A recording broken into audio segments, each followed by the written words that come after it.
다 함께 기도하심으로 8월 12일 수요일 매일 예배 시작하겠습니다. 기도합니다. 은혜와 사랑이 풍성하신 하나님 감사합니다. 오늘도 우리를 매일 예배를 통하여서 하나님 말씀의 은혜의 자리로 인도하시니 감사합니다. 마음속에 염려와 두려움이 있습니까? 주님께 맡기게 하시고 세상이 줄 수 없는 참된 평안 이 예배를 통하여서 말씀을 통하여 누리게 하여 주시옵소서. 어려운 형편 가운데 있는 성도들을 기억하시고 필요한 도움과 피할 길을 열어 주시옵소서. 육신이 약한 자에게 주님께서 아버지 그 육신의 강함을 허락하시고 질병으로 신음하는 자에게 주님 말씀을 통하여 모든 질병이 물러나는 역사가 있게 허락하여 주시옵소서. 오늘의 주시는 말씀이 우리의 영혼을 새롭게 하고 이웃에게 위로와 소망을 전하는 힘이 되게 하여 주시옵소서. 이 모든 말씀 우리 주 예수 그리스도의 이름으로 기도하옵나이다. 아멘.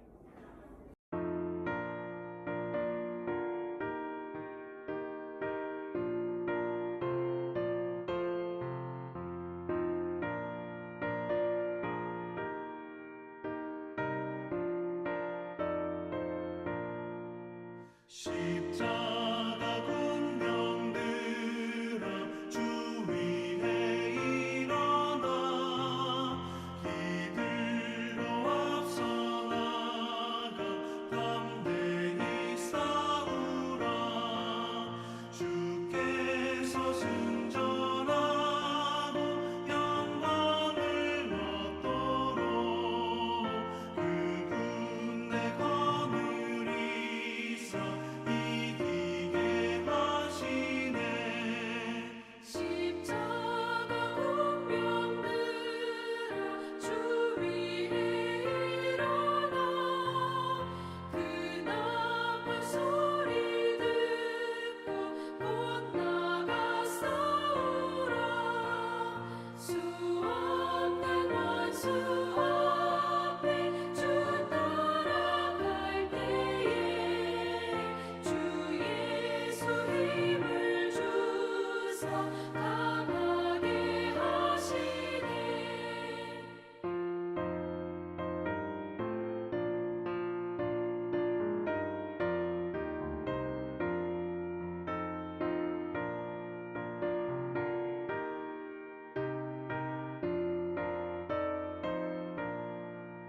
십자가 군병들아 주 위에 일어나 내 힘이 부족하니 주 권능 믿으라 복음의 감추 입고 늘 기도하면서 너 맡은 자리에서 충성을 다하라 십자가 군병들아 주 위에 일어나 이날에 접전하고 곧 해가 부르라 승전한 군사들은 영생을 얻으며 영광의 주와 함께 왕노릇하리라.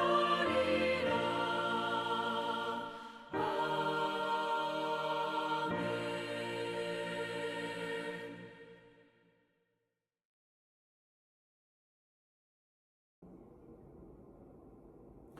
오늘 함께 볼 말씀은 에스겔서 39장 말씀입니다. 1절부터 10절까지의 말씀.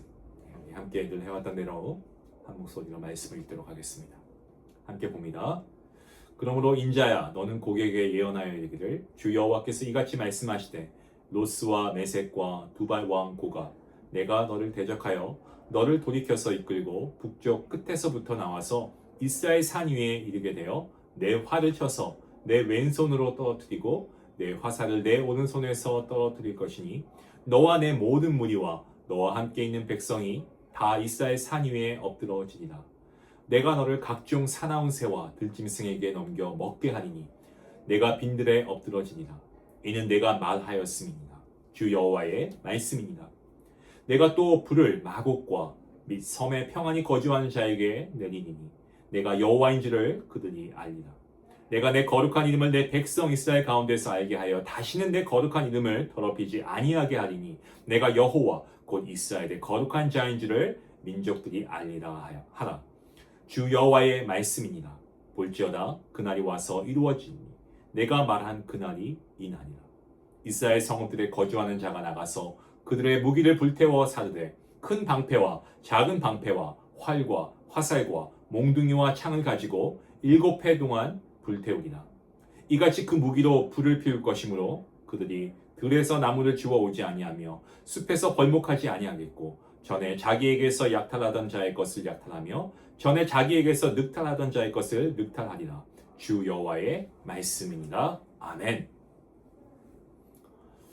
에스겔 33장부터 이어진 이스라엘 백성들 회복에 관한 말씀 39장에서 마무리가 됩니다. 그리고 에스겔서 40장부터 48장까지 새 성전과 새 예배 그리고 새 땅에 관한 환상이 이어지고 있습니다.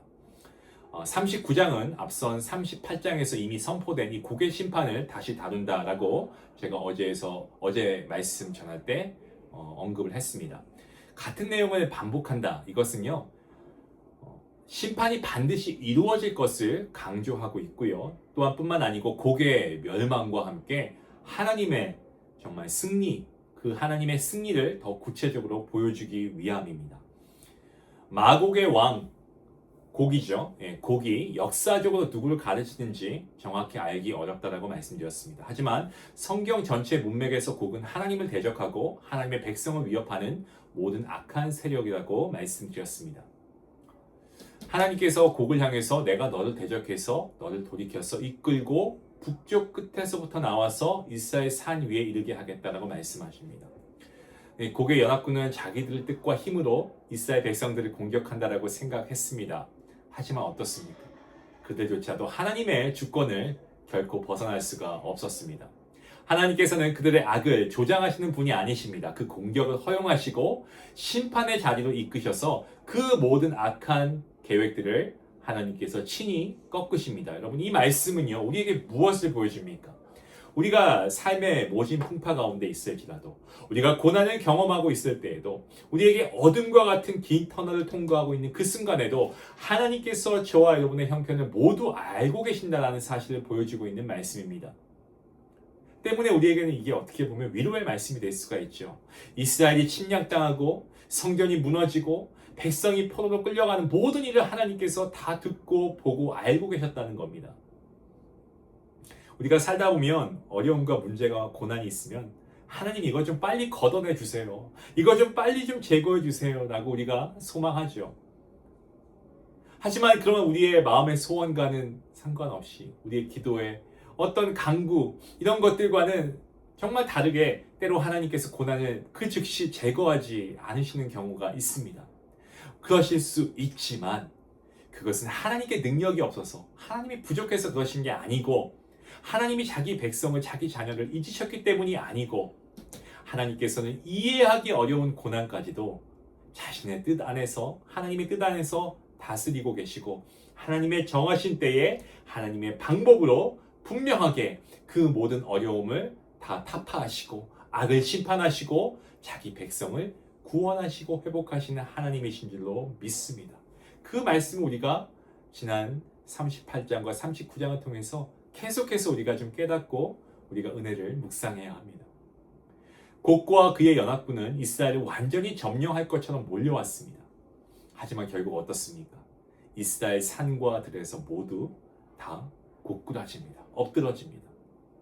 그들의 시신은 사나운 새와 들짐승의 먹이가 되고 그러한 처참한 결과를 초래하게 되죠.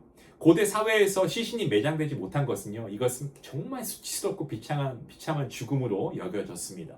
세상을 두렵게 했던 강력한 군대가 오히려 철저한 심판과 이러한 어떤 수모와 수치를 당하게 되는 것을 보시기 바랍니다. 이 예언이 반드시 이루어지는 근거가 있습니다. 무엇입니까? 그것은 결코 고개의 약함이 아니고 이스라엘 백성들의 강함이 아닙니다.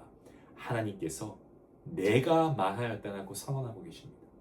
만군의 여호와 하나님께서 내가 말하였다라고 말씀하고 계십니다. 말씀하셨기 때문에 이루어집니다. 하나님은 그러한 하나님이시죠. 말씀을 성취하시는 하나님이십니다. 우리는 유한하고 우리의 앞날도 알 수 없지만 하나님은 하신 말씀을 분명하게 이루십니다. 전지전능하신 영원한 왕이시고 하나님이 말씀하신 것은 반드시 이루어지는 줄로 믿습니다. 하나님의 백성이 때문에 붙들어야 할 것은 눈앞의 상황이 아니요 오직 변하지 않는 영원하신 하나님의 진리의 말씀입니다. 곡의 패배가 얼마나 철저한지는 이들이 남긴 무기를 통해서도 나타나고 있습니다. 이스라엘 백성은 크고 작은 방패와 활과 화살, 몽둥이와 창을 모아서 7해 동안 7년 동안 땔감으로 사용하게 되었다고 합니다. 그 양이 너무너무 많아서 들에서 나무를 줍거나 숲에서 나무를 베어올 필요조차가 없었습니다. 이전에 이스라엘 백성들을 약탈하려고 했던 자들이 오히려 약탈당하는 전세가 완전히 뒤집히는 역전이 일어나고 있습니다. 그 당시에 전쟁에서 승리하면 적군의 무기를 다시 사용했습니다. 하지만 이스라엘 백성들은 그 무기들을 보관하지 않고 불에 태웁니다. 무엇을 보여줍니까? 원수의 무기를 의지할 필요가 없고 하나님께서 주시는 승리는 더 이상의 전쟁을 준비할 필요가 없는 완전한 승리라는 것을 보여줍니다. 할렐루야! 여러분, 우리 하나님께 주신 승리는 완전합니다. 우리는 그것을 믿어야 됩니다. 또한 성경에서 완전함을 상징하는 7이라고 하는 수는 하나님의 승리가 온전하다라는 사실을 강조하고 있습니다. 요한계시록을 보시면 이 승리가 모든 악의 세력이 사라지는 영원한 승리로 완성된 것을 말씀하고 있습니다. 때문에 여러분 삶 가운데 눈앞에 원수가 강해 보이고 내 문제가 정말 너무 커 보이고 우리의 형편이 절망적이라고 해도 사랑하는 성도 여러분, 우리가 반드시 말씀을 이루시고 성취하시는 하나님을 우리가 굳게 신뢰할 수 있길 원합니다. 그 하나님 악을 심판하시고 우리에게 승리를 주시되 완전한 승리를 주실 하나님이신 줄로 믿습니다. 그 하나님을 바라보고 하나님을 신뢰함으로 오늘도 우리가 두려워하지 않고 떨지 않고 걱정하지 않고 염려하지 않고 오직 주신 말씀, 이 말씀을 통하여 믿음과 순종의 길로 우리 하나님을 전적으로 의지하며 바라보며 나아갈 수 있기를 주님의 이름으로 간절히 축원합니다. 기도하시겠습니다. 신실하신 하나님 아버지 감사합니다. 우리의 형편을 모두 아시고 모든 역사를 주권적으로 통치하심을 믿고 감사합니다. 눈앞의 문제와 우리의 삶에 어떤 원수가 우리 앞에 보일지라도 이러한 것들의 세상적인 것들의 두려움에 사로잡히지 않고 반드시 하나님의 뜻 가운데 하나님의 방법으로 하나님의 시간에 이루어질 그 주님의 약속을 굳게 붙들게 하여 주시옵소서. 이해하기 어렵고 납득이 되지 않더라도 어려운 고난 속에서도 문제 가운데서도 우리를 잊지 않으시는 주님을 신뢰하며 우리가 말씀을 들었으니 믿음과 순종의 길을 걸어갈 수 있도록 성령 하나님 우리를 붙잡아 주시옵소서. 그리하여서 마침내 완전하고 영원한 승리를 거머쥘 것을 믿사오니 주님만 바라봅니다. 주님만 의지합니다. 이러한 우리 모든 성도들과 우리 모든 주의 자녀가 되게 허락하여 주시옵소서. 이 모든 말씀 예수님의 이름으로 기도하옵나이다. 아멘. 두렵고 절망적으로 보이는 상황 가운데서도 환경보다 하나님 말씀을 더 신뢰하시고 우리가 믿음으로 나아갈 수 있기 원합니다. 우리 같이 함께 기도하며 나아가겠습니다.